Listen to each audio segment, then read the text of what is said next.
Salam anak-anak, hari ini kita akan belajar tema 3, subtema 1 dan 2, muatan bahasa Indonesia.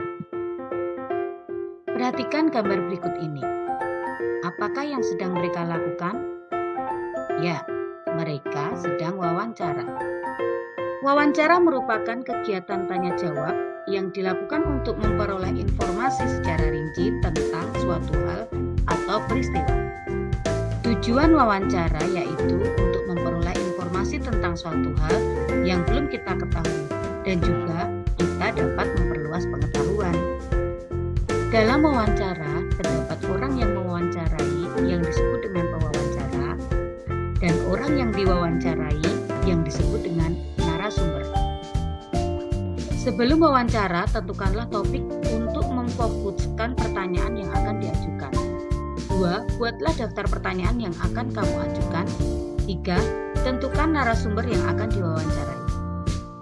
Saat wawancara, lakukan hal-hal berikut. Mulailah pembicaraan dengan sapaan yang ramah dan perkenalan diri.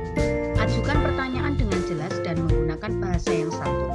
Catatlah jawaban yang dijelaskan narasumber. Akhirilah wawancara dengan kesan yang baik dan menyenangkan.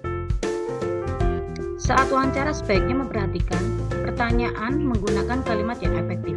Penampilan dan sikap harus santun, tidak menyela narasumber. Cara membuat pertanyaan, isinya bertujuan untuk menggali informasi secara rinci. Pertanyaan menggunakan kalimat tanya pada umumnya.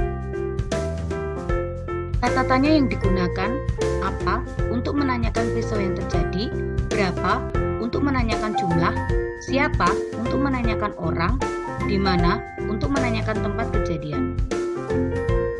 Kata tanya yang lainnya, kapan, untuk menanyakan waktu kejadian peristiwa, mengapa, untuk menanyakan sebab terjadinya peristiwa, bagaimana, untuk menanyakan keadaan atau proses terjadinya peristiwa. Pertanyaan wawancara yang baik, pertanyaan disusun secara runtut, pertanyaan dimulai dari yang bersifat umum menuju ke khusus, pertanyaan wawancara sebaiknya berkelanjutan, pertanyaan dapat menanyakan hal yang berkaitan dengan jawaban narasumber.